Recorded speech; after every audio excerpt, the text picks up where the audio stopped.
दोस्तों स्टडी 91 के online platform में आप सभी का बहुत बहुत स्वागत है। दोस्तों आज आप सभी के समक्ष समीक्षा अधिकारी के अगले लेक्चर सीरीज को लेकर हाजिर हूं और आज हमारा 31वां लेक्चर है। 31 लेक्चर हो गया दोस्तों। पीछे की सीरीज अगर आपने नहीं देखी तो एक बार देख लीजिए। दोस्तों यहाँ पर हम लोग सामान्य अध्ययन में समीक्षा अधिकारी के लिए दोस्तों विशेष क्लासें देख रहे हैं, जिसमें एक दिन में सभी विषयों पर चर्चा होती है। जैसा कि लिखा दोस्तों कि 15 विषय पर चर्चा यहाँ पर किया जा रहा है और एक साथ दोस्तों प्री और मेंस दोनों के सवालों को देखा जा रहा है। तो बहुत ही इंपॉर्टेंट सेशन आप सभी के लिए। एक बार आप जुड़िए इस सेशन से, तैयारी करने का मजा जो है दोगुना हो जाएगा। ध्यान देंगे स्टडी 91 के प्लेटफॉर्म से दो किताबें लॉन्च की गई थी आपके समीक्षा अधिकारी के लिए। एक समीक्षा अधिकारी में जीएस की किताब, दूसरी हिंदी की किताब। ये दोनों किताबें अपने आप में बहुत शानदार किताबें। जिन जिन बच्चों ने लिया आप जाके रेटिंग देख लीजिए या खुद आप लेकर एक बार कमेंट कीजिएगा कि कैसी किताब है। दिल खुश हो जाएगी दोस्तों इस किताब को पढ़ करके। ये तारीफ नहीं कर रहा हूं दोस्तों, ऐसा बच्चे कहते हैं, ठीक है। तो इस किताब को आप हमारे ऑनलाइन प्लेटफॉर्म से ले सकते हैं। स्टार्ट किया जाए तो 15 जो है सब्जेक्ट के सवाल हम लोग कवर करने वाले, विस्तार से चर्चा करेंगे, ठीक है। पहला सवाल दोस्तों एंशिएंट हिस्ट्री से है और यह सवाल दोस्तों मेंस परीक्षा 2014 में पूछा गया सवाल है कि हाथी दांत का पैमाना किस हड़प्पी स्थल से प्राप्त हुआ है। देखिए हड़प्पा सभ्यता का नाम सुना ही होगा आप सभी ने, ठीक है। तो दोस्तों किस हड़प्पा स्थल से हाथी दांत का पैमाना मिला है, ठीक है। आपके सामने ऑप्शन दे रहा है दोस्तों कालीबंगा, तो कालीबंगा से नहीं मिला दोस्तों, यह मिला है लोथल से। कालीबंगा कहां दोस्तों, तो कालीबंगा राजस्थान में स्थित है। कहां पर स्थित है, राजस्थान में स्थित है। और एक सवाल और आता दोस्तों किस नदी के तट पर, तो याद रखेगा घग्गर नदी के तट पर स्थित है। ये जो लोथल है दोस्तों, लोथल कहां पर है भैया, लोथल गुजरात में स्थित है। कहां पर स्थित है, गुजरात में स्थित है। और लोथल जो है ये भोगवा नदी के तट पर स्थित है। कौन सी नदी, भोगवा नदी के तट पर, ठीक है। बाकी धौलावीरा गलत हो जाएगा। बनावली कहां पर दोस्तों, तो बनावली का लोकेशन कहां है, हरियाणा है। कहां है दोस्तों, हरियाणा। खैर आइए हम लोग बात करते हैं। धौलावीरा दोस्तों सबसे बड़ा हड़प्पी स्थल है। क्या दोस्तों, सबसे बड़ा हड़प्पी स्थल। हड़प्पी स्थल में किसका नाम आता है दोस्तों, तो याद रखिएगा धौलावीरा का नाम आता है, ठीक है। खैर जो हमारा सही जवाब है वो है दोस्तों लोथल। लोथल से हाथी दांत का पैमाना मिला है, इस तथ्य को आप याद रखेंगे। अगला सवाल देखिए, लिख रहा है जूते हुए खेत और नक्काशीदार ईंट। दोस्तों इसका प्रमाण कहां से मिला हुआ है, तो याद रखेगा दोस्तों कालीबंगा से मिला हुआ है। कहां से मिला हुआ दोस्तों, कालीबंगा से। कालीबंगा से देखिए एक दो चीजें और भी मिली हुई हैं, जरा याद रखेगा। लिंग पूजा का प्रमाण मिला हुआ है। किसका प्रमाण दोस्तों, लिंग पूजा का प्रमाण। अगर कभी परीक्षा में आए तो क्या बताएंगे, लिंग पूजा का प्रमाण कहां से मिला है, कालीबंगा से मिला है। एक पॉइंट याद रखिएगा। एक पॉइंट और यहां पर याद रखिएगा, भूकंप का प्रमाण कहां से मिला है, भूकंप का प्रमाण, तो याद रखिएगा ये भी दोस्तों कालीबंगा से मिला। ये दो इंपॉर्टेंट चीजें हैं जो हो सकता है कि आने वाले समय में आपसे परीक्षा में पूछ ली जाए। अगला सवाल देखिए, मोहनजोदड़ो की सबसे बड़ी इमारत कौन सी थी, तो सबसे बड़ी इमारत दोस्तों वहां की अन्नागार थी, जिसमें अन्न के भंडार थे, ठीक है। क्या था दोस्तों, अन्नागार जो है दोस्तों, याद रखेंगे अन्न का भंडार जो था दोस्तों, अन्नागार जो बना था वो दोस्तों मोहनजोदड़ो की सबसे बड़ी इमारत थी। भारत का सबसे बड़ा हड़प्पी स्थल कौन सा है पूरे भारत का, तो याद रखेगा पूरे भारत का पूछेगा तो राखीगढ़ी बताएंगे। क्या बताएंगे दोस्तों, राखीगढ़ी, ठीक है। अग्निकुंड के दोस्तों साक्ष्य कहां से मिले हैं, तो अग्निकुंड का साक्ष्य भी लोथल से प्राप्त हुआ है। लोथल से और क्या मिला दोस्तों, लोथल से गोदीवाड़ा मिला। गोदीवाड़ा क्या होता है, गोदीवाड़ा बंदरगाह को कहा जाता है। इसके अलावा अग्निकुंड मिला है, इसके अलावा रंगाई कुंड भी मिला है। क्या मिला दोस्तों, रंगाई कुंड भी प्राप्त हुआ, ठीक है। इसके अलावा दोस्तों चावल के दाने के छाप मिले हैं। क्या मिले हैं, चावल के दाने के छाप मिले। कहां से मिले दोस्तों ये छाप भी आपके उसी लोथल से मिला है, ठीक है। ये सारे तथ्य आप याद रखेंगे। बनावली से दोस्तों याद रखिएगा मिट्टी के बने खिलौने मिले हैं। क्या मिले दोस्तों, खिलौने। क्या मिले हैं, मिट्टी के खिलौने। कहां से मिले हैं दोस्तों, याद रखेगा ये बनावली से मिला है। ऐसे करके कहीं से कुछ भी सवाल बन सकता है कि नहीं, इन सारे तथ्यों को आप याद रखेंगे, बढ़िया से याद रखेगा। बहुत शानदार सवाल है। चलिए आगे बढ़ते हैं, अगला सवाल देखते हैं। अगला सवाल दोस्तों मध्यकालीन भारत के इतिहास से संबंधित सवाल है और यह प्री परीक्षा 2016 में पूछा गया सवाल है। लिख रहा दिल्ली सल्तनत के किस शासक ने अपने आप को यानी स्वयं को खलीफा घोषित कर दिया था। किसने, दिल्ली सल्तनत। जब कभी हम दिल्ली सल्तनत की बात करते हैं तो वहां कुल 5 राजवंश जो है अपना शासन किए हैं। सबसे पहले पढ़ते हैं गुलाम वंश के बारे में, दूसरे नंबर पे आता दोस्तों खिलजी वंश, तीसरे नंबर पे आता दोस्तों तुगलक वंश, चौथे नंबर पे आता है दोस्तों सैयद वंश, सैयद वंश, और पांचवें नंबर पे आता है लोदी वंश। ये दोस्तों 5 वंश चला, ठीक है। इस 5 वंश के समाप्त होने के बाद तब जाके मुगल काल प्रारंभ होता है। तो दिल्ली सल्तनत के किस शासक ने दोस्तों अपने आप को जो घोषित किया था, तो याद रखिएगा मुबारक खिलजी। ज्यादातर बच्चे यहाँ अलाउद्दीन खिलजी या फिर अलग अलग जवाब देंगे, आप ध्यान रखिएगा दोस्तों मुबारक खिलजी, ठीक है। इसने स्वयं को खलीफा घोषित कर लिया था, ये आप याद रखेंगे, ठीक है। चलिए एक सवाल देता हूं आपको, राज दरबार में औरतों के कपड़े पहनकर आने वाले बादशाह का नाम क्या था? वो राज दरबार में महिलाओं के कपड़े भी पहन के चला आता था, कभी कभी नंगे भी चला आता था। ये वही बादशाह है जिसने अपने आप को खलीफा घोषित किया। नाम क्या दोस्तों? मुबारक खिलजी। क्या नाम दोस्तों? मुबारक खिलजी, ठीक है। नंगे नंगे दोस्तों आ जाता था, ये आप याद रखेंगे, ठीक है। वैसे पूरा नाम था कुतुबुद्दीन मुबारक खिलजी। क्या नाम था दोस्तों? कुतुबुद्दीन मुबारक खिलजी। अगला देखिए, सिजदा और पाबोस प्रथा दोस्तों किसने शुरू किया था? सिजदा और पाबोस, ये 2 ऐसी प्रथाएं थी जिसमें घुटने के बल बैठ करके जो बादशाह होता था उसके सामने घुटने के बल बैठ करके सर झुकाना पड़ता था और उसके हाथों को चूमना पड़ता था। यही प्रथा क्या कहलाती थी? सिजदा और पाबोस। ये किसने स्टार्ट किया था? ये स्टार्ट किया था दोस्तों गयासुद्दीन बलबन ने। किसने किया था?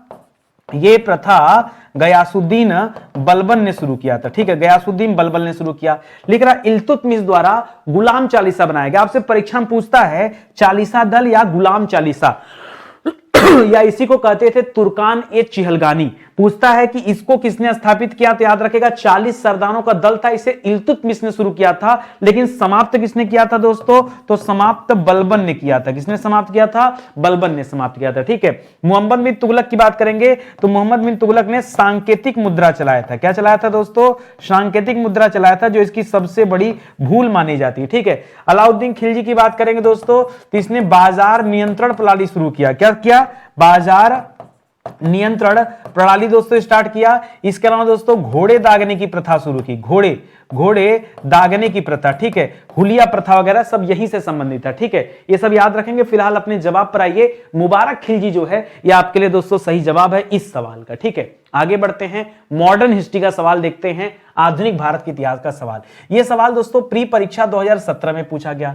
सवाल आया कि सुभाष चंद्र बोस का राजनीतिक गुरु कौन थे, ठीक है। सुभाष चंद्र बोस जी के राजनीतिक गुरु कौन थे? लिख रहा है जीके गोखले यानी गोपाल कृष्ण गोखले, सीआर दास, ठीक है। सीआर दास का नाम सुना होगा आपने, चितरंजन दास, बीसी पॉल बिपिन चंद्रपाल, ठीक है। और बीजी तिलक मतलब बाल गंगाधर तिलक, ठीक है। किसके गुरु की बात कर रहा है दोस्तों? तो बात कर रहा है यहां सुभाष चंद्र बोस जी के गुरु। देखिए जब गुरु का श्रृंखला शुरू होता है तो ये कहानी शुरू होती है महात्मा गांधी जी से। कहां शुरू होती है दोस्तों?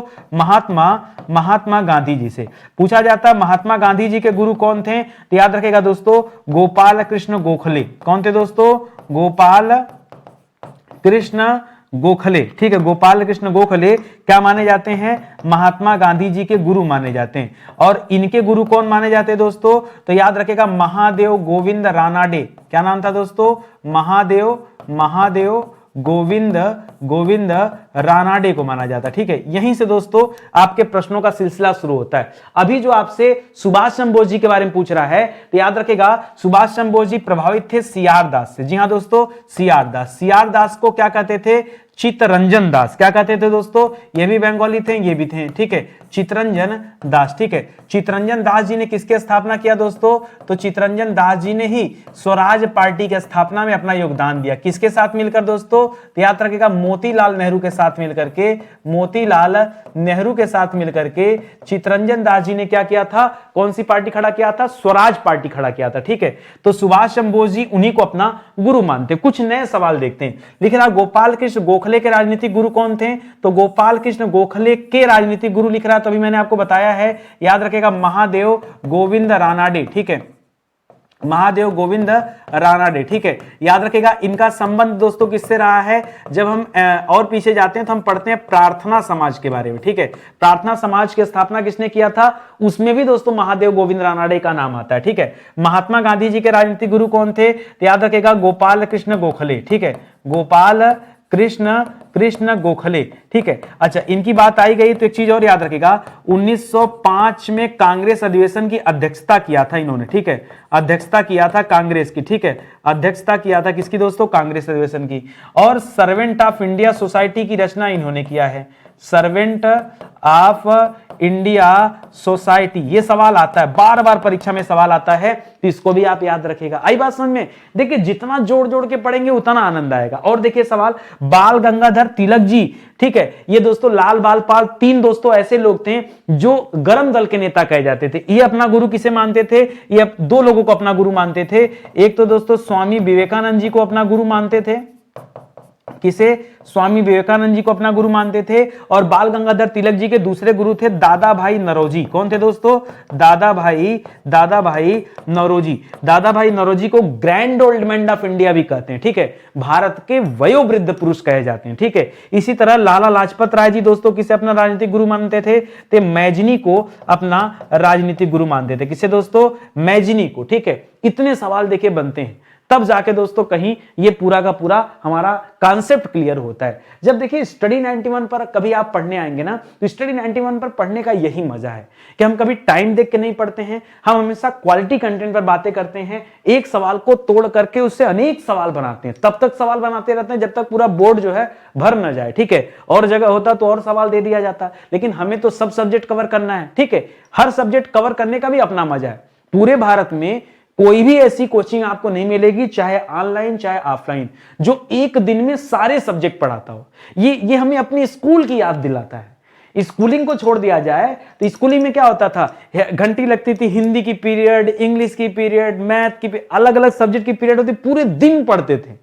तो पूरे दिन भाई आप पूरा दिन टिफिन लेके जाते थे, दिन भर वहीं पढ़े रहते थे, तब ना पढ़ते थे। ये देखो स्टडी 91 ये चीज आपको दे रहा है। अलग बात है कि हम हर चैप्टर से, हर विषय से एक एक सवाल ही कर रहे हैं, लेकिन कर तो रहे हैं ना। हमने शुरुआत तो किया, कुछ अलग तो किया है कि नहीं। आओ देखो अगला सवाल, देखो ये सवाल दोस्तों किससे संबंधित है? भारत के भूगोल से संबंधित सवाल है और प्री परीक्षा 2017 में पूछा गया सवाल है। लिख रहा, पृथ्वी की सतह का वह भाग जिस पर भूकंपीय तरंगों को सबसे पहले रिकॉर्ड किया जाता है, ठीक है। अब देखिए यहां बहुत सारे सवाल हैं। देखिए जैसे मान लीजिए यहां पर दोस्तों भूकंप पैदा हुआ, क्या हुआ दोस्तों? भूकंप मान लीजिए यहां पर पैदा हुआ। याद रखिए जहां भूकंप पैदा होता है ना, उसे क्या कहते हैं दोस्तों? उसे कहते हैं भूकंप मूल। अब पैदा होने के बाद दोस्तों क्या होता है? मान लीजिए सरफेस था, ठीक है, ये सरफेस था, यहां पेड़ वगैरह लगे हैं, ठीक है। अब दोस्तों ये भूकंप क्या करेगा? ये भूकंप यहां तक जा रहा है, यहां जाके टकराएगा। इसी तरह से दोस्तों क्या होगा? यहां जाके टकराएगा। इसी तरह से इससे रेज निकल रहा है ना, ये देखो हर रेज जाके टकराएगा, ठीक है। तो याद रखिएगा दोस्तों, कहां सबसे पहले टकराएगा? बताइए कहां? भाई यहां जाने में तो उसको ज्यादा समय लगेगा ना, जितना दूर जाएगा उतना। जो सबसे नजदीक होगा दोस्तों, जैसे ये दोस्तों सबसे कम समय में यहीं पे आके टकराएगा। तो ये वाला जो लोकेशन है, जो ये वाला लोकेशन है जहां पर सबसे पहले टकरा रहा है, इसी को हम क्या कहते हैं दोस्तों? इसी को हम कहते हैं अधिकेंद्र। क्या कहते हैं? इसी को हम कहते हैं अधिकेंद्र। आपसे पूछा क्या? यही तो पूछा है कि सबसे पहले जहां रिकॉर्ड किया जाता है उसे क्या कहते हैं? उसे कहते हैं अधिकेंद्र। तो इस सवाल का सही जवाब क्या हो जाएगा? अधिकेंद्र। पूरा समझ गए ना अच्छे से? बस इतना ही ध्यान देना है, ठीक है। अगला देखो, पृथ्वी के आंतरिक भागों में स्थित वह स्थान जहां से अत्यधिक ऊर्जा निकलती है, जहां पैदा होता है और फिर वहीं से चारों दिशाएं में भूकंप क्या हो जाता है? वितरित हो जाता है। उसे क्या कहते हैं दोस्तों? उसे कहते हैं भूकंपीय मूल। क्या कहते हैं? भूकंपीय मूल कहते हैं। फिलहाल मूल आप याद रखो, ये वही कोर है, ठीक है। अगला देखिए, भूकंप का अध्ययन दोस्तों किसके अंतर्गत किया जाता है? भूकंप का अध्ययन, ठीक है। वह कौन सा विज्ञान है जिसके अंतर्गत भूकंप का अध्ययन किया जाता है? दोस्तों इसका अध्ययन होता है सिस्मोलॉजी के अंतर्गत। किसके अंतर्गत दोस्तों? सिस्मोलॉजी के अंतर्गत दोस्तों इसका अध्ययन होता है। भूकंपी तरंगों को दोस्तों किसमें मापा जाता है? तो इसको मापने के लिए कौन सी इकाई होती है दोस्तों? मशीन होती है, उसको बोलते हैं सिस्मोग्राफ। क्या बोलते हैं दोस्तों? सिस्मोलॉजी, सिस्मोग्राफ, ठीक है। ये आप याद रखिएगा। कभी कभी दोस्तों एक सवाल आपसे पूछता है कि समुद्र की गहराई को कैसे मापते हैं? बहुत ध्यान से समझिएगा। समुद्र की गहराई को मापने वाला यंत्र, ठीक है, गहराई। तो याद रखेगा समुद्र की गहराई को फैदोमीटर से मापा जाता है। किससे मापा जाता है दोस्तों? फैदोमीटर से मापा जाता है। एक सवाल और आता है, समुद्र में ठीक है, खोई वस्तु का पता लगाने के लिए, खोई वस्तु का पता लगाने के लिए किसका प्रयोग करते हैं? पता लगाने के लिए। तो याद रखेगा इसके लिए क्या प्रयोग करते हैं दोस्तों? राडार का यूज करते हैं। किसका करते हैं दोस्तों? राडार नहीं, सोनार का यूज करते हैं। ठीक है, साउंड एंड नेविगेशन रेंजिंग बोलते हैं, सोनार। राडार तो दोस्तों समुद्र के अंदर नहीं, ये वायुमंडल में दोस्तों किया जाता है। ठीक है, तो सोनार यहां पे करिएगा। एक सवाल दोस्तों यहां पे और करिएगा, थोड़ा मैं आपको नया सवाल देता हूं, जरा सुनिएगा। ठीक है, आपने कभी सुना है? नहीं, सवाल को थोड़ा उल्टा करके पूछूं, क्योंकि ऐसे पूछूंगा तो बता नहीं पाओगे। मान लीजिए सवाल आए कि समुद्र के तल पर जो तेल होता है कभी फैल जाता, आपने सुना होगा कि एक्सीडेंट वगैरह में जो है तेल फैल जाता, तो समुद्र की सतह पर अगर तेल फैल गया तो उस तेल की उपस्थिति दोस्तों किससे ज्ञात किया जाता है? ये नया सवाल अभी मैं हाल फिलहाल में कहीं पढ़ा था। ठीक है, मैंने क्या पूछा दोस्तों? मैंने कहा समुद्र तल पर फैले तेल की स्थिति जानने के लिए दोस्तों किसका प्रयोग करते हैं? कौन सी टेक्नोलॉजी, किस चीज का इस्तेमाल करते हैं? तो यहां याद रखेगा दोस्तों, इसको बोलते हैं ग्रेविमीटर। क्या बोलते हैं दोस्तों? ग्रेविमीटर। ये आपके लिए नया सवाल है, मुझे अच्छे से पता है, आपने पढ़ा ही नहीं होगा आज तक। ठीक है, नहीं पढ़ा ना? तो स्टडी 91 पर आने का यही फायदा है कि कुछ चीजें हमें ऐसी मिलती हैं जो हमें कभी किताब में देखने को नहीं मिली, कभी क्लास में पढ़ने को नहीं मिला। आप पूछेगा अपने कॉम्पिटिटर से, कोई बता नहीं पाएगा। चलिए अगला सवाल देखते हैं। विश्व के भूगोल से संबंधित सवाल है और मेंस 2016 वाले एग्जाम में पूछा है। लिख रहा है कि भू स्थिर कृत्रिम उपग्रह का आवर्तकाल कितना होता है? देखिए, किसी भी चीज के आवर्तकाल के बारे में पूछे, वो भी चीज ऐसी हो जैसे मान लीजिए हमारी पृथ्वी है। अब ये पृथ्वी दोस्तों क्या करती है? थोड़ा सा झुकी हुई है। कितने डिग्री झुकी हुई दोस्तों? तो 23.5 डिग्री दोस्तों पृथ्वी अपने अक्ष पर झुकी है। और ये पृथ्वी दोस्तों अपना एक चक्कर पूरा करने में कितना समय लेती है?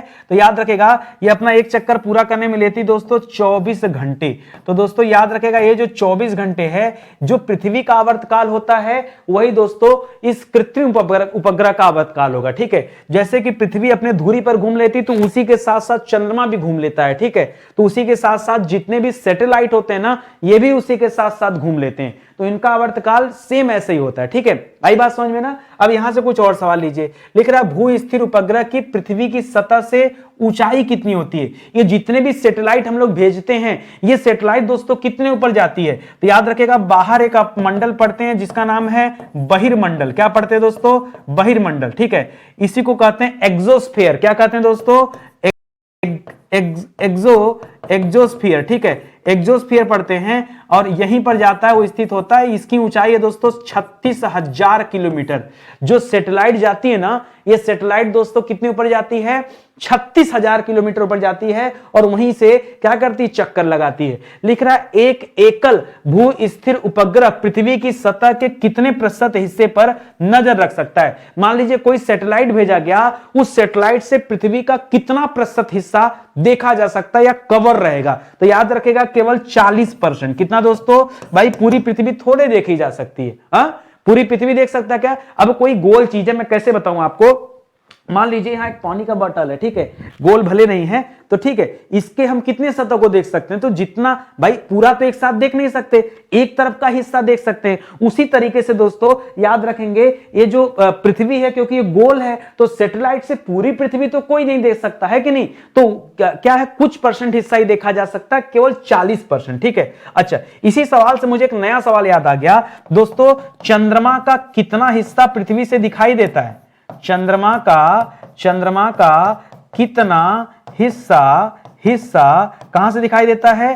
पृथ्वी से दिखाई देता है। पृथ्वी से दिखाई देता है। पृथ्वी से दिखाई देता है। एक सवाल अगर आ जाए परीक्षा में, क्या पूरा चंद्रमा हम देखते हैं? नहीं, पूरा चंद्रमा कोई माई का लाल नहीं देख सकता। गोल चीज को कैसे देख लेगा भैया? आप एक सेब को नहीं देख सकते, चाहे जिधर से देख लो, झांक के ऊपर नीचे जैसे भी देख लो, पूरा नहीं देख सकते। तो चंद्रमा का कितना हिस्सा दोस्तों? याद रखेगा 59% देखा जा सकता है। पूछता सवाल, कितना नहीं देखा जा सकता? नहीं देखा जा सकता, नहीं देखा जा सकता, तो वो हिस्सा कितना दोस्तों? वो हिस्सा एग्जैक्ट है 41%। ठीक है, और एक बात और बता दें, चलो सेब होता तो ठीक होता, सेब को तो बाद में घुमा के हम देख भी लेते, चंद्रमा का एक हिस्सा हमें दिखाई ही नहीं देता, पूरे जीवन भर नहीं दिखाई देता। आप चाहे प्लेन लेके चाहे जहां दौड़ते जाएं, वो दिखता नहीं है। कारण क्या दोस्तों, क्योंकि पृथ्वी भी रोटेट कर रही है, उसी के साथ साथ चंद्रमा भी रोटेट कर रहा है, तो दोनों के रोटेशन की वजह से चंद्रमा का एक ऐसा हिस्सा है जो हमेशा अंधेरे में रहता है और वहां आज तक कोई जा नहीं पाता था। भारत पहला ऐसा देश है जो उसी अंधेरे वाले हिस्से में गया है। इसलिए एक नया सवाल नोट करिए, चांद के दक्षिणी ध्रुव पर पहुंचने वाला पहला देश कौन सा है? यह दक्षिणी ध्रुव वही स्थान है जो हमेशा अंधेरे में रहता है, कभी पृथ्वी के सामने आता ही नहीं है अपने रोटेशन के कारण। तो भारत यहां जो है लैंड करने वाला दोस्तों क्या हो गया है? पहला देश बन गया है। यह तथ्य भी आप याद करेंगे, ठीक है। अब दोस्तों जब चंद्रयान 3 की बात आई गई है, ठीक है, चंद्रयान 3 इसी को तो भेजा गया था, तो एक सवाल ये आता दोस्तों कि चंद्रयान 3 की लैंडिंग कब हुई थी? ठीक है, जब लैंडिंग हुई थी तो पूरा भारत देखा था ना, आप भी देखे होंगे मोबाइल पे, टीवी पे, लेकिन अब डेट भूल गए। डेट याद रखे दोस्तों, 23 अगस्त 2023, 23 अगस्त 2023 को दोस्तों लैंडिंग, सफल लैंडिंग कराया गया था चंद्रयान 3 का, याद रखिएगा। एक सवाल ये भी हो सकता है दोस्तों, इसको लॉन्च कब किया गया था? ये एक नया सवाल है। तो भेजा तो पहले गया था, बाद में दोस्तों लैंडिंग हुई थी, तो इसको कब भेजा गया था? इसको भेजा गया था 14 जुलाई को, 14 जुलाई 2023 को भेजा गया था और 23 अगस्त 2023 को यह लैंड किया हुआ है, ठीक है। तो ये दोनों चीजें आपको ध्यान में रखना है, ठीक है। आगे बात समझ में, यहां फिलहाल जो सही उत्तर है वो हो जाएगा 24 घंटे। आगे बढ़ा जाए ना अगले सवाल पर, मजा आ रहा होगा ना। एक सवाल और लीजिए, ये सवाल दोस्तों जनसंख्या नगरीकरण वाले चैप्टर से है या सब्जेक्ट से है, जो आप जल्दी पढ़ते नहीं है और प्री परीक्षा 2016 में सवाल आया। लिख रहा निम्नलिखित कथनों पर विचार कीजिए। करा भारत की जनगणना हर 10 वर्ष पर की जाती है, सही है। इसके पहले 2001 में हुआ था, उसके बाद 2011 में हुआ, अब 2021 में होना था, लेकिन कोविड की वजह से दोस्तों थोड़ा सा डिले हो गया, लेकिन नियमतः नियम है। ये नियम बना कब से, तो मैं बताना चाहूंगा दोस्तों, सबसे पहली जो जनगणना हुई थी वो 1872 ईस्वी में किसने कराया था? मेयो ने कराया था, ठीक है। उसके बाद 1881 ईस्वी में फिक्स हो गया अस्थायी जनगणना, और ये जनगणना दोस्तों लॉर्ड रिपन ने कराया था, ठीक है। और तब से हर 10 साल पे जनगणना हो रही है, ठीक है। आगे देखिए, 10 वर्ष की अवधि के दौरान भारत की जनसंख्या अधिकांशतः अपरिवर्तित रही है। का मजाक कर रहा भैया, अपरिवर्तित रही है कि हमेशा बदल जाती है, ठीक है। और ग्रोथ रेट भी अलग अलग हो जाता है दोस्तों। यहां पर क्या सही होगा? अब लिख रहा है ए आर दोनों सही है, आर सही व्याख्या दे रहा नहीं। देखिए अपरिवर्तित नहीं रहती, पहली बात, रहती भी है तो हर 10 साल पे नहीं दोस्तों। इसके लिए आप कह सकते हैं कि ए आर सही दोनों है, लेकिन दोस्तों ये व्याख्या सही नहीं है, ठीक है। पूछ क्या रहा है, बता क्या रहा है, तो ये थोड़ा सा अलग है, ठीक है। प्रत्येक 10 वर्ष पश्चात नियमित जनगणना आरंभ हुई है। नियमित जनगणना कब से हो रही दोस्तों? वर्ष 1981 से हो रही है। और किसके समय में स्टार्ट किया गया था? तो लॉर्ड रिपन के समय में, ठीक है। ब्रिटिश काल में पहली आधुनिक जनगणना कब हुई थी? प्रत्येक 10 वर्ष पश्चात। अच्छा दोस्तों, ये पहली जनगणना कब हुई थी? तो पहली जनगणना दोस्तों 1872 ईस्वी में हुआ था, और ये जनगणना लॉर्ड मेयो ने कराया था। किसने कराया था? लॉर्ड मेयो के काल में हुआ था, ठीक है। 15वीं जनगणना जो 2011 में हुआ, उसके लिए दोस्तों आदर्श वाक्य क्या रखा गया था? तो याद रखेगा, उसके लिए आदर्श वाक्य था, हमारी जनगणना हमारा भविष्य। हमारी जनगणना हमारा भविष्य, हमारा भविष्य। ये 2011 के लिए बता रहा हूं, जो 2011 में हुआ तब वो, 21 वाले के लिए नहीं, ठीक है। अच्छा दोस्तों, इस समय जनगणना आयुक्त कौन थे? जनगणना आयुक्त कौन है दोस्तों? तो याद रखेगा चंद्रमौली साहब थे। कौन थे दोस्तों? चंद्रमौली जी थे। ये भी याद रखेगा, हो सकता है परीक्षा में पूछ दे, क्या पता, भरोसा, ठीक है। तो इसको याद रखेंगे। चलिए आगे बढ़ते हैं। लिख रहा है कि भारत में, अच्छा ये सवाल देखिए किससे संबंधित है? भारतीय राज्य व्यवस्था से संबंधित सवाल है। हालांकि आपको महसूस होगा इकोनॉमिक्स का सवाल कहीं कहीं पढ़ते हैं। मेंस परीक्षा में पूछा गया सवाल है कि भारत में नीति आयोग की स्थापना जनवरी 2015 में की गई, ठीक है। किसके द्वारा की गई? लिख रहा राष्ट्रपति के द्वारा जारी अध्यादेश से। राष्ट्रपति के अध्यादेश जारी करने की शक्ति के बारे में कहां बताया गया है? तो अनुच्छेद 123 बताता है, ठीक है। और राष्ट्रपति अध्यादेश केवल तब जारी करता है जब संसद सत्र में न रहे, लेकिन यहां इससे कोई संबंध नहीं था। संसद के एक अधिनियम के द्वारा, इसके लिए दोस्तों कोई अधिनियम भी नहीं आया है, कोई बिल, कोई एक्ट नहीं पारित हुआ है, ठीक है। इसलिए भी गलत हो जाएगा। संघीय मंत्री परिषद द्वारा दोस्तों एक विशिष्ट प्रस्ताव पारित किया गया, और उसी से दोस्तों क्या बनाया गया? नीति आयोग की स्थापना की गई, ठीक है। नीति आयोग का फुल फॉर्म क्या होता है? National institution for transforming India.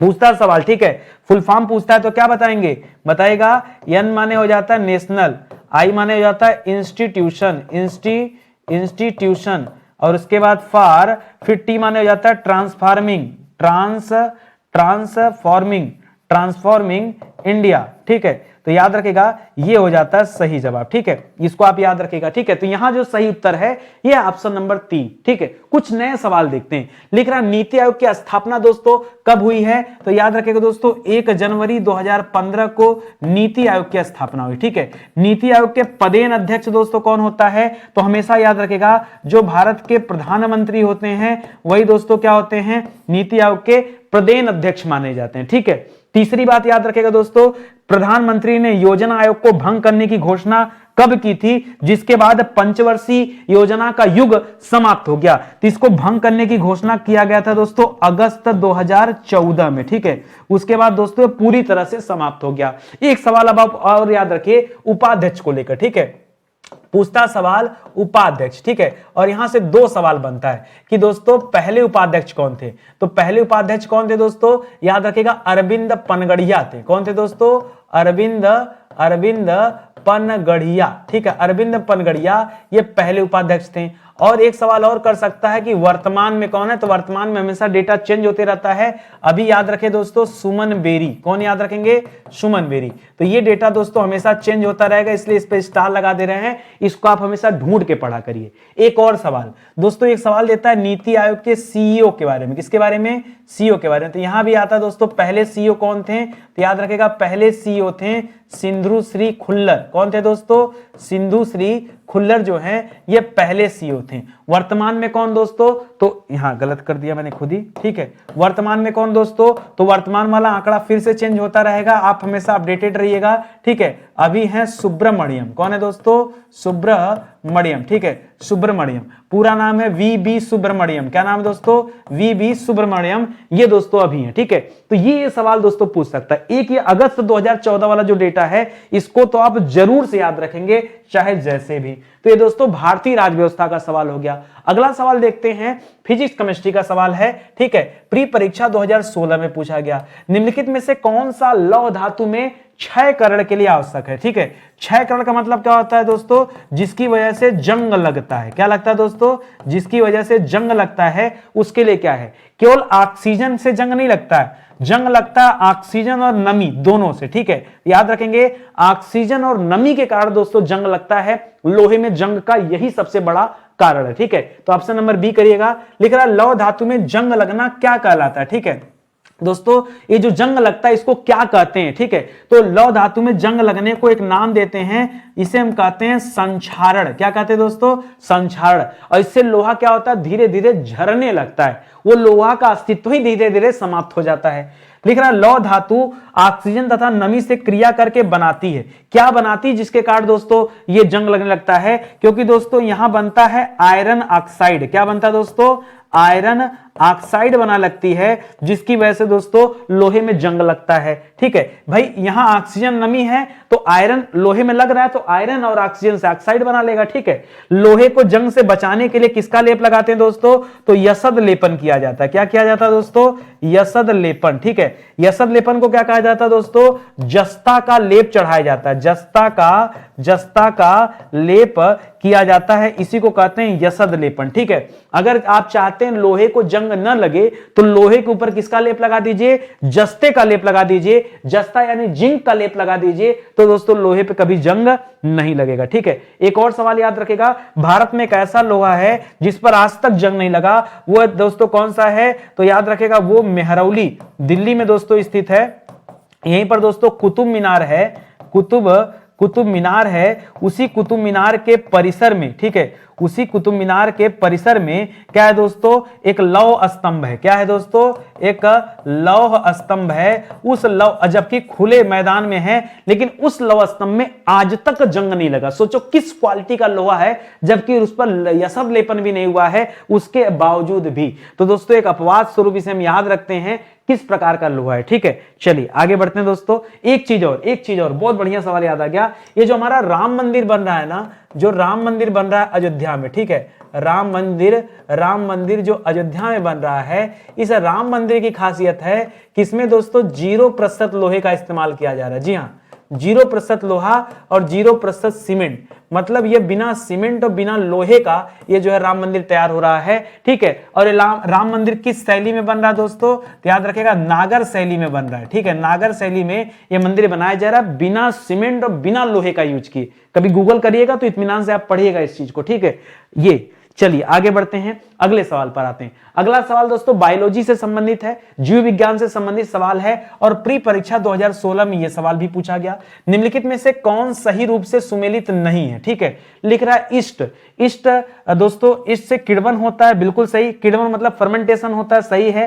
Casein, casein नहीं होता दोस्तों, केसीन होता है। केसीन नामक दोस्तों प्रोटीन पाया जाता है दूध में और इसी कारण दोस्तों दूध का सफेद रंग होता है। पूछता सवाल कि दूध का सफेद रंग किस प्रोटीन के कारण होता है, तो क्या बताएंगे, केसीन नामक प्रोटीन के कारण।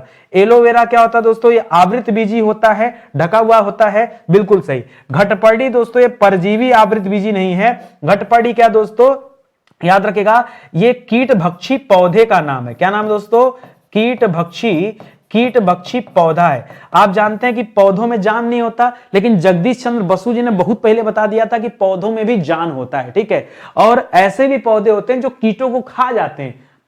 देखिए कीट पौधों को खाते हैं तो हमने देखा है, लेकिन पौधे भी कीट को खा सकते हैं हमने नहीं देखा है। ऐसे मैं कई एग्जांपल आपको दूंगा भी, उसमें घटपर्डी आप याद रखेगा, ठीक है। लिख रहा है ईस्ट का उपयोग किया जाता है। ये ईस्ट जो है दोस्तों, इसका उपयोग कब किया जाता है, याद रखेंगे फर्मेंटेशन के लिए। जैसे जब पाव वगैरह बनता है ना, वो फर्मेंटेशन से ही बनता है, याद रखेगा उसी को हम किण्वन कहते हैं। जैसे किण्वन प्रक्रिया के द्वारा याद रखेगा पाव बनता है, ब्रेड बनता है। ब्रेड हम लोग खाते हैं ना, वो ब्रेड दोस्तों याद रखेंगे, क्या लिखा रहा है, ठीक है। वो जो ब्रेड होता है दोस्तों, ब्रेड हो गया, पाव हो गया, ठीक है। ये सब किससे बनता है दोस्तों, ईस्ट से ही होता है, ठीक है। लिख रहा स्तनधारी प्राणियों के दूध में पाया जाने वाला प्रोटीन कौन सा है, तो यही केसीन नामक प्रोटीन है, ठीक है, जो स्तनधारियों के दूध में पाया जाता है, ठीक है। इसी तरह से एलोवेरा क्या दोस्तों, तो एलोवेरा एक आवृत बीजी पौधे का उदाहरण है। किसका उदाहरण है, आवृत बीजी पौधे का उदाहरण है। और कीट भक्षी पौधे का सबसे बड़ा उदाहरण कौन सा है दोस्तों, तो याद रखेगा घटपर्डी। सर घटपर्डी के अलावा एक दो पौधे का नाम और बता दीजिए। लिखिएगा नेपेंथिस, ये ज्यादातर परीक्षा में ना यही नेपेंथिस वाला जरूर देता है परीक्षा में, ठीक है। तो नेपेंथिस याद रखेगा। इसके अलावा दोस्तों डायोनिया याद रखेगा, डायोनिया याद रखेगा। ये ऐसे पौधे हैं जो कीट भक्षी पौधे होते हैं, ठीक है। इसी तरह से एक पौधा याद रखेगा, उसका नाम है पीचर। क्या नाम दोस्तों, पीचर, ठीक है। ये सब दोस्तों कीट भक्षी पौधे हैं, तो इन्हें भी आप याद रखेंगे। ये जीव विज्ञान के सवाल है, ठीक है। ध्यान रखेंगे आप सभी, स्टडी 91 के प्लेटफॉर्म से एक नया एप्लीकेशन, एक नए वेबसाइट को लॉन्च किया गया जिसका नाम है study91pro.com, ठीक है। ये pro.com क्यों जरूरी है, इसलिए जरूरी है कि आप चाहे जिस भी परीक्षा की तैयारी कर रहे हो सकता है आप सिविल एग्जाम की तैयारी कर रहे हो, पीसीएस की, आईएएस की, या फिर किसी वनडे एग्जाम की, लेकिन टेस्ट सीरीज आपके लिए बहुत जरूरी है। जब तक आप टेस्ट नहीं देते ना, आपको अपनी एक्चुअल पोजीशन का पता नहीं चलता। आपको यह नहीं पता चलता कि कौन सा विषय कमजोर है, किस विषय के कारण हमारा सिलेक्शन नहीं हो रहा है। देखो घर से बोरिया बिस्तर लेके आ गए तैयारी करने, बड़ी बात नहीं। आप जैसे हजारों लाखों लोग तैयारी करने आए, आप उनसे आगे कब जाएंगे, जब उनसे हटकर काम करेंगे। और ये कोई हट के काम करने वाली बात नहीं। अरे यार घर से पढ़ने आए, पढ़ना तो है, पढ़ने के लिए हर अच्छा काम करिए। आप ऑनलाइन चीजें देखिए, आप जो है ऑफलाइन कोचिंग भी देखिए। मैं नहीं कहता कभी ऑफलाइन कोचिंग जरूरी है, ऑफलाइन कोचिंग भी जरूरी है। मैं कहता हूं आप चाहे जहां ऑफलाइन कोचिंग कर रहे हो ना, उसके साथ साथ एक ऑनलाइन बैच भी लेके रखिए। हो सकता है ऑफलाइन कोचिंग में कुछ चीजें ना अच्छी मिले, तो ऑफलाइन के जगह ऑनलाइन जब रखे रहेंगे तो उससे चीजें पूरी हो जाएंगी। और टेस्ट सीरीज तो मस्ट है, किताबें जरूरी हैं। तो एक बार मौका दीजिए स्टडी 91 को, हमारे भी टेस्ट सीरीज को आजमाइए। यहां पर दोस्तों मॉक टेस्ट भी मिल जाएगा आपको, सेक्शनल टेस्ट मिल जाएगा, प्रीवियस ईयर पेपर मिल जाएगा, करंट अफेयर मिल जाएगा, ये सारी चीजें हैं। तो एक बार आप जुड़ेंगे तो अच्छा लगेगा, ठीक है। चलिए आगे बढ़ते हैं दोस्तों। मेंस परीक्षा 2016 में पूछा गया सवाल है और यह सवाल इकोनॉमिक्स का सवाल है। लेकिन भारतीय लघु उद्योग विकास बैंक, जिसे हम सिडबी कहते हैं, इस सिडबी का मुख्यालय कहां पर है, तो याद रखिएगा दोस्तों सिडबी की स्थापना हुई थी लखनऊ में। इसका मुख्यालय भी कहां है, लखनऊ में है। बहुत सारे बच्चे नहीं जानते, जिनको नहीं जानकारी हो, दिल्ली, बंबई, कलकत्ता कहीं भी करते हैं, उनको नहीं लगता कि लखनऊ होगा। लेकिन ध्यान देंगे सिडबी दोस्तों यह स्मॉल इंडस्ट्री के लिए बनाया गया एक बैंक है, जो छोटे लघु उद्योगों को दोस्तों ऋण प्रदान करता है, ठीक है। यहां साफ साफ लिखा है दोस्तों लघु उद्योग। यह लघु उद्योग को क्या करता है दोस्तों, वित्त प्रदान करता है, तभी तो दोस्तों उनका विकास होता है। तो इसी संबंधित बैंक है। सवाल आता है कि सिडबी की स्थापना कब हुई है, बहुत प्यारा सा सवाल है, याद रखेंगे दोस्तों 2 अप्रैल 1990 को। 2 अप्रैल 1990 में दोस्तों किसकी स्थापना हुई है? सिडबी की स्थापना हुई है। मुख्यालय कहां दोस्तों? तो मुख्यालय यानी हेडक्वार्टर कहां है? हेडक्वार्टर है लखनऊ में। एक सवाल और लिखिए, करा सिडबी की स्थापना किस बैंक के सहायक के रूप में हुआ था? ठीक है, सिडबी की जो स्थापना किया गया ये किसके सहायक बैंक के रूप में दोस्तों इसकी स्थापना किया गया था? तो याद रखेगा आईडीबीआई। जी हां दोस्तों, आईडीबीआई। ठीक है, आईडीबीआई की बैंक जो था दोस्तों उसकी हेल्प के लिए इसे बनाया गया था। सिडबी का दोस्तों मुख्य उद्देश्य क्या है? तो याद रखेगा छोटे उद्योगों को, लघु उद्योग को वित्त प्रदान करना। लघु उद्योगों को वित्त प्रदान करना। ठीक है, वित्त प्रदान करना दोस्तों ये इसका सबसे बड़ा उद्देश्य है। एक सवाल आप और याद रखेगा जहां सबसे ज्यादा कंफ्यूजन होता है, एक है दोस्तों सेबी। क्या है दोस्तों? सेबी। सेबी को कहते हैं security and exchange board of India. क्या कहते हैं दोस्तों?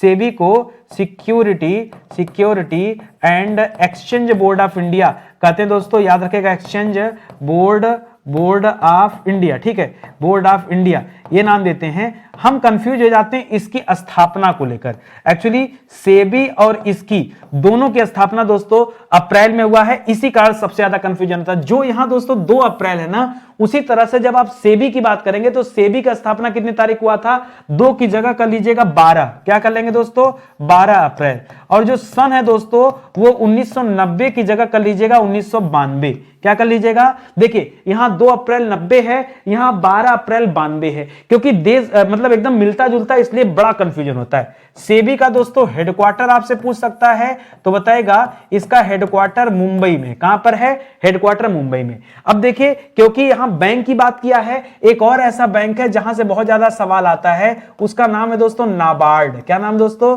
नाबार्ड। नाबार्ड को कहते हैं, नाबार्ड एक एग्रीकल्चर बैंक है जो दोस्तों कृषि संबंधी कार्यों के लिए वित्त देता है। किसके लिए वित्त देता है दोस्तों? कृषि कार्य के लिए, कृषि कार्य हेतु वित्त प्रदान करना दोस्तों ये नाबार्ड का काम है। और नाबार्ड जो बना था दोस्तों ये कब बना था? तो ये जो 12 है ना, इसी 12 से उठाएगा और यहां लिखिएगा 12। बस खाली अंतर है कि 12 जुलाई को बना था और सन जो है 92 की जगह 82 कर लीजिए, तो 12 जुलाई 1982 को। और इसका दोस्तों हेडक्वार्टर आपसे पूछता है, इसका हेडक्वार्टर कहां दोस्तों? इसका भी हेडक्वार्टर मुंबई में है, तो इसको याद रखेगा। इसी तरह से 82 से एक जुड़ा हुआ और भी सवाल है। ठीक है, वो सवाल है दोस्तों एग्जिम बैंक। कौन है दोस्तों? EXIM bank. ठीक है, एग्जिम बैंक को कहते हैं एक्सपोर्ट इंपोर्ट बैंक। इसका फुल फॉर्म क्या है दोस्तों? Export import bank. ठीक है, देखिए ये है। अब ये क्यों इंपॉर्टेंट दोस्तों? क्योंकि जिस समय दोस्तों इसकी स्थापना हुआ 82 में, उसी साल दोस्तों एग्जिम बैंक की भी स्थापना हुआ है। अंतर क्या दोस्तों? एग्जिम बैंक की स्थापना पहले हुआ है। कब हुआ दोस्तों? 1 जनवरी 1982 को। और इसका भी हेडक्वार्टर कहां दोस्तों? तो इसका भी हेडक्वार्टर मुंबई में है। ठीक है, तो ये 2-3 सवाल और रहे हैं जिसका अक्सर करके परीक्षा में या तो कालक्रम दे देता है, या तो हेडक्वार्टर दे देता है, या उसकी स्थापना से संबंधित सवाल पूछ देता है। ठीक है, अक्सर इकोनॉमिक्स में आपने 3-4 सवाल देखा होगा। ईमानदारी से बताइए, देखा है कि मैं खाली ऐसे ही पढ़ाते चल रहा हूं? आप पढ़ो भैया, बहुत अच्छी अच्छी चीजें दे रहा हूं मैं, इतनी अच्छी चीजें आपको कहीं नहीं मिलती। ठीक है, चलिए आगे आइए। प्री परीक्षा 2016 में दोस्तों पूछा गया सवाल है, और यह सवाल दोस्तों इन्वायरमेंट से संबंधित सवाल दे रहा, लिख रहा भारत सरकार द्वारा राष्ट्रीय हरित अधिकरण, जिसे हम कहते हैं एनजीटी। एनजीटी का फुल फॉर्म होता है दोस्तों नेशनल ग्रीन ट्रिब्यूनल। क्या है दोस्तों? National green tribunal. ठीक है, ट्रिब्यूनल। ठीक है, नेशनल ग्रीन ट्रिब्यूनल लिख रहा दोस्तों। एनजीटी की स्थापना कब हुई थी? तो याद रखिएगा, न जाने क्यों बच्चे हमेशा 2009 करते हैं, बट सही उत्तर क्या होगा दोस्तों? 2010 होगा। 2010 में दोस्तों एनजीटी की स्थापना हुई है, याद रखेंगे। लिख रहा एनजीटी का मुख्यालय कहां पर स्थित दोस्तों? तो एनजीटी का मुख्यालय है नई दिल्ली में। कहां पर मुख्यालय दोस्तों? नई दिल्ली में। और इसका फुल फॉर्म क्या दोस्तों? तो नेशनल ग्रीन ट्रिब्यूनल। करा भारत का हरित न्यायाधीश दोस्तों किसे कहा जाता है? जिनके कार्ड दोस्तों आ पाया, उनका नाम था जस्टिस कुलदीप सिंह। क्या नाम था दोस्तों? जस्टिस न्यायमूर्ति कुलदीप सिंह। ठीक है, कुलदीप सिंह, इन्हें दोस्तों क्या कहा जाता है, हरित न्यायाधीश कहा जाता है। लिख रहा है विशेष पर्यावरण न्यायाधिकर स्थापित करने वाले देशों की सूची में भारत का दोस्तों कौन सा स्थान है, तो याद रखेगा दोस्तों भारत का स्थान। देखिए पहला स्थान है दोस्तों ऑस्ट्रेलिया का, सबसे पहले एनजीटी का स्थापना किसने किया, ऑस्ट्रेलिया ने किया। दूसरे नंबर पर एनजीटी का स्थापना किसने किया, याद रखेगा न्यूजीलैंड देश ने किया, न्यूजीलैंड देश ने। और तीसरे नंबर पर दोस्तों स्थापना किसने किया है, तो याद रखेगा भारत में। ये दोस्तों आपसे जवाब पूछ रहा है तो यहां भी क्या हो जाएगा दोस्तों, यानी तीसरा स्थान। भारत कौन सा देश है, भारत एनजीटी की स्थापना करने वाला दुनिया का तीसरा देश है, ये आप याद रखेंगे, ठीक है। चलिए ये सवाल तो दोस्तों इन्वायरमेंट का सवाल है। अगला सवाल दोस्तों एग्रीकल्चर का सवाल है और यूपी यूडीएलडी स्पेशल मेंस एग्जाम हुआ था 2010 में, उसमें सवाल आया गन्ने का बीज उत्पादित किया जाता है, गन्ना बोने के लिए जो बीज उत्पादित करते हो कहां से होता है। लिख रहा आईआईएमआर लखनऊ, नहीं आईआईएमआर लखनऊ नहीं दोस्तों, ये जो लखनऊ में गन्ना अनुसंधान संस्थान है, बच्चे यही सोचेंगे गन्ना अनुसंधान संस्थान लखनऊ में है तो यही किया जाता होगा, गलत है। या फिर आईएआरआई नई दिल्ली, गलत है। बीज अनुसंधान निदेशालय, गलत है। ये एसबीआई कोयंबटूर। अब बच्चा सोचेगा एसबीआई की बात करें, भैया एसबीआई माने यहां पर वो नहीं है जो आप समझ रहे हैं SBI state bank of India, यहां पर एसबीआई का मतलब है दोस्तों शुगर केन ब्रीडिंग इंस्टीट्यूट। क्या दोस्तों, शुगर केन, ठीक है। यस माने शुगर केन, बी माने हो जाता है ब्रीडिंग, क्या हो जाता है दोस्तों ब्रीडिंग, और आई माने क्या हो जाता है दोस्तों इंस्टीट्यूट, ठीक है इंस्टीट्यूट। तो शुगर केन ब्रीडिंग इंस्टीट्यूट, और ये कहां पर स्थित दोस्तों, ये कोयंबटूर में स्थित है, वहां से इसके बीज बनते हैं, ठीक है। अब जो बच्चा नहीं जानता है भगवान जाने क्या क्या जवाब देगा वो उसके अपने मन की बात है। लिख रहा किस रोग के कारण गन्ना जो है दोस्तों वो अंदर से खोखला हो जाता है, तो याद रखेगा गन्ने में एक रोग लगता है दोस्तों उकठा रोग। कौन सा लगता है दोस्तों, उकठा रोग। उकठा रोग क्या करता है, गन्ने को खोखला कर देता है, ठीक है। इसी तरह से गन्ने की अच्छी प्रजाति कौन सी है, तो गन्ने की एक अच्छी प्रजाति का नाम है कर्णफोर। क्या नाम दोस्तों, कर्णफोर, भाग कर्ण भाग। भारतीय गन्ना अनुसंधान केंद्र कहां पर दोस्तों, तो गन्ना अनुसंधान केंद्र स्थित है लखनऊ में। जबकि शुगर केन ब्रीडिंग, ब्रीडिंग माने होता है प्रजनन, ये कहां पर स्थित दोस्तों, तो यह स्थित है कोयंबटूर में। कहां स्थित है दोस्तों, कोयंबटूर, आंध्र प्रदेश, ठीक है। ये सवाल आप याद रखेगा, मजा आया पढ़ के ना, ठीक है। कितना ज्यादा कंफ्यूजन होता है जब चीजें नहीं पता होंगी ना, तो ऐसे ही कंफ्यूजन बनता है। चलिए आगे बढ़ते हैं, अगले सवाल पर आते हैं। अगला सवाल दोस्तों यूपी स्पेशल का सवाल दे रहा है। पहले दोस्तों हम लोग साइंस टेक के सवाल कवर करते थे, ठीक है, साइंस एंड टेक के सवाल करते थे, ठीक है। अब साइंस टेक के सवाल मुझे जहां तक याद दोस्तों 27 या 28 लेक्चर में दोस्तों समाप्त हो गए थे। मतलब जितने भी सवाल आपसे समीक्षा अधिकारी के परीक्षा में पूछे गए थे वो सभी के सभी सवाल मैंने आपको पढ़ा दिए, एक सिंगल सवाल बचा नहीं है।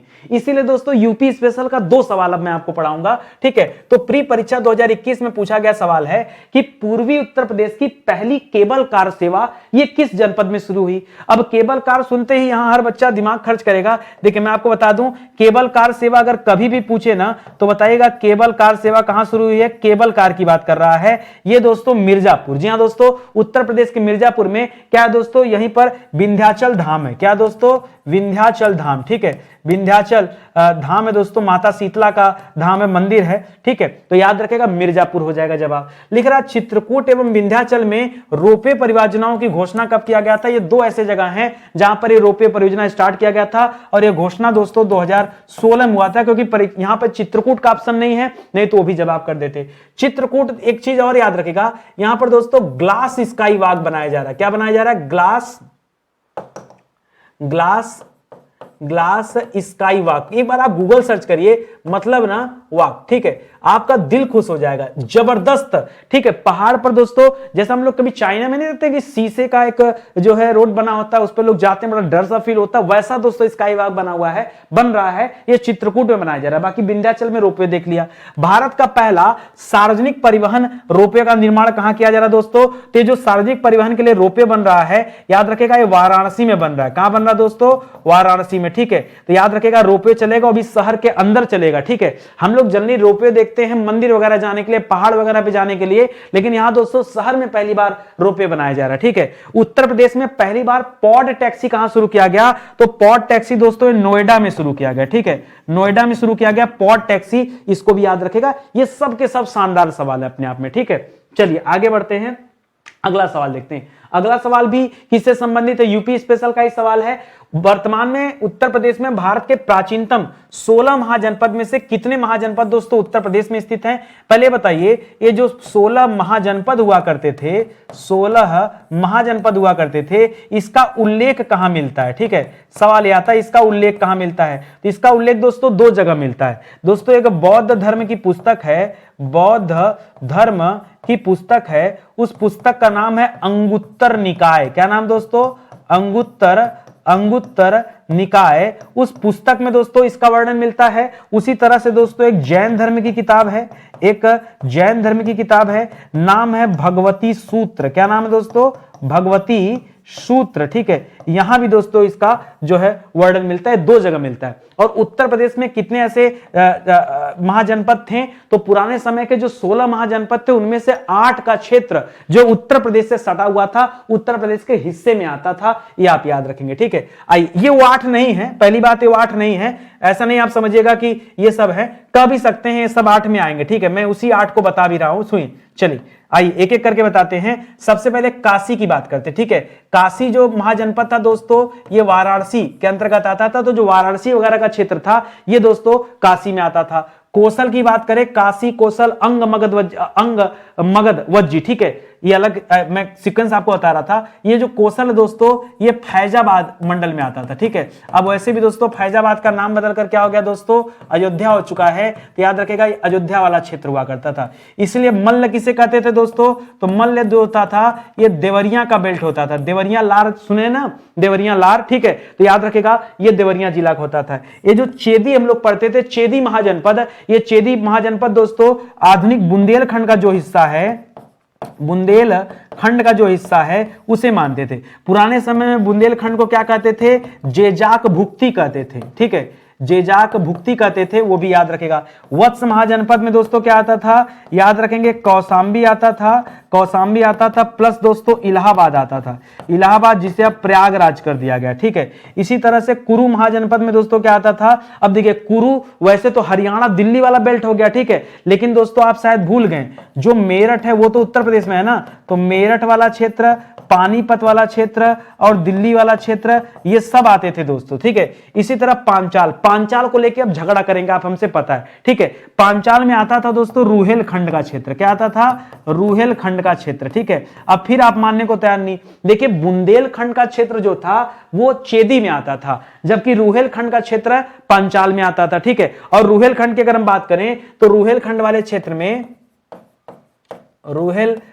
क्षेत्र में खास करके उत्तर प्रदेश में क्या आता था दोस्तों? तो बदायूं आता था, बरेली आता था। ठीक है, जो आप पश्चिम साइड जाएंगे ना तो बदायूं बरेली मिलेगा वहां पे। और आलू उत्पादन के लिए जाना जाता फर्रुखाबाद, ये फर्रुखाबाद आता था। तो इनको मिलाकर रुहेलखंड बनता था, ये आप याद रखेंगे, वही रुहेलखंड है। सूरसेन दोस्तों मथुरा के आसपास के क्षेत्र को कहा जाता था। अच्छा, रुहेलखंड दोस्तों दो थे, एक इसकी 2 राजधानी थी। रुहेलखंड वाली जो क्षेत्र था, ठीक है, मतलब पांचाल की 2 राजधानी थी, मैं ये बताना चाह रहा हूं।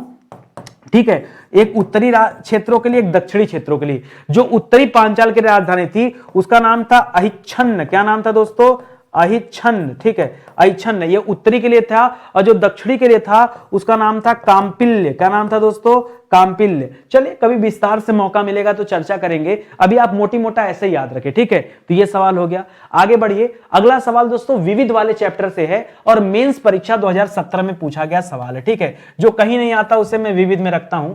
निम्नलिखित में से कौन सा एक वाक्य मानव पूंजी निर्माण पर प्रत्यक्ष प्रभाव नहीं डालता है? ठीक है, तो याद रखिएगा दोस्तों, मानव पूंजी निर्माण हमारे देश में दोस्तों क्या है? मानव संसाधन ही सबसे बड़ा संसाधन। एक चीज और याद रखिएगा, पुराने समय में जो मानव विकास संसाधन हम लोग पढ़ते थे, मानव विकास संसाधन जो एक डिपार्टमेंट हुआ करता था, अब दोस्तों डिपार्टमेंट क्या हो गया? समाप्त हो गया, और उसकी जगह पे दोस्तों एक नया डिपार्टमेंट स्टार्ट किया गया।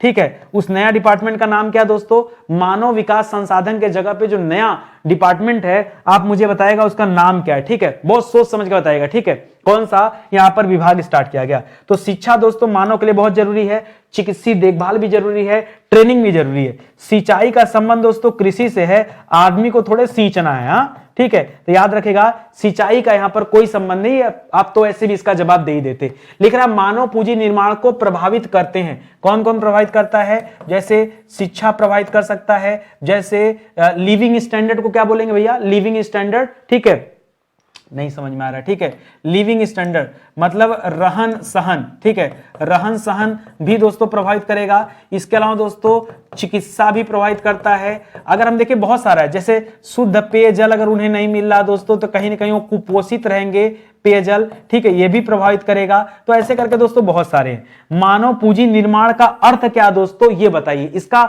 मीनिंग क्या है, ठीक है, तो याद रखेगा इसका मीनिंग दो है, खाली याद रखेगा, मानव की क्षमताओं का विकास, मानव की क्षमताओं का विकास, ठीक है, सबसे ज्यादा विकास कैसे हो सकता है, उनकी क्षमता कैसे बढ़ सकती है, और किसका विकास दोस्तों, कौशल का विकास, किसका विकास है, तभी तो प्रधानमंत्री कौशल विकास योजना चले, ठीक है, तो कौशल कैसे दोस्तों बढ़ सकता है, ये दो चीजें दोस्तों हैं, ये मानव पूंजी निर्माण के इसके अर्थ मान सकते हैं या इसका ध्येय मान सकते हैं, उद्देश्य मान सकते हैं, ठीक है। तो सेशन दोस्तों यहीं पे होता है समाप्त, ठीक है। स्टडी 91 के प्लेटफॉर्म से अभी जो स्पेशल क्लासेस चल रही मैं आपको इन्फॉर्म करना चाहूंगा, जो सिविल परीक्षा के लिए अच्छी क्लासेज है दोस्तों, तो याद रखेंगे एक तो 10 बजे सुबह जो अभी स्पेशल क्लास चल रही ना, ये दोस्तों हमारी यानी नितिन सर की क्लास चलती सुबह के 10 बजे, जो बच्चे नहीं जानते जानिए, ठीक है। इसके अलावा दोस्तों सिविल एग्जाम की जो बच्चे तैयारी कर रहे हो, सिविल एग्जाम की जो बच्चे तैयारी कर रहे हो, उनके लिए दोस्तों रात में 9 बजे भी एक जो है क्लास चल रही है, वो क्लास भी आप ज्वाइन करिए, वो जेपी सर की क्लास है, शानदार क्लास है, ठीक है, बहुत शानदार क्लास चल रही है, आप देखिए। इसके अलावा हिंदी की क्लास दोस्तों रात के 8 बजे चलती है। एक चीज जो आप जरूर करिएगा दोस्तों, स्टडी 91 के प्लेटफॉर्म के अलावा दोस्तों हमारा एक नया पोर्टल लॉन्च हुआ, जैसा कि मैंने आपसे कहा, स्टडी 91 प्रो। ये प्रो दोस्तों हमें देता है टेस्ट सीरीज, ठीक है, तो दोस्तों अभी तो कुछ टेस्ट सीरीज यहां पर फ्री में रखी गई हैं और बाकी की पेड है, आप टेस्ट सीरीज जरूर से लीजिए, ठीक है। बिना टेस्ट दिए आप कभी अपने आप को नहीं पहचान सकते कि सच में आपकी तैयारी कितनी अच्छी हुई है। और जो हमारी टीम दोस्तों अब किताबों पर काम करना शुरू कर दी है, ये किताबें दोस्तों अपने आप में एकदम शानदार किताबें हैं, आप एक बार लेके देखिए, पढ़ के देखिए, आपको एहसास होगा, ठीक है, जबरदस्त किताबें दोस्तों, इस किताब के माध्यम से भी आप अपनी अच्छी तैयारी कर सकते हैं, ठीक है। चलिए फिलहाल सेशन ही समाप्त होता हूं, उम्मीद करता हूं अच्छा लगा होगा। अच्छा लगा दोस्तों तो एक कमेंट करिएगा और वीडियो को लाइक करिएगा, शेयर कीजिएगा। एक और निवेदन है, अगर आपने अभी तक चैनल सब्सक्राइब नहीं किया तो कर लीजिए, क्योंकि चैनल सब्सक्राइब किए रहेंगे तभी आपके पास नोटिफिकेशन जाएगा और आपको समझ में आ पाएगा कि कब कौन सी क्लास दी जाती है, नहीं तो नोटिफिकेशन ही नहीं जाएगा तो फिर कैसे पता चलेगा, ठीक है। इसलिए चैनल को जरूर सब्सक्राइब करिए, यही कहना है, ठीक है। बहुत बहुत धन्यवाद आपका दोस्तों, मिलते हैं अगले लेक्चर में, तब तक के लिए जय हिंद, जय Bharat, thank you so much.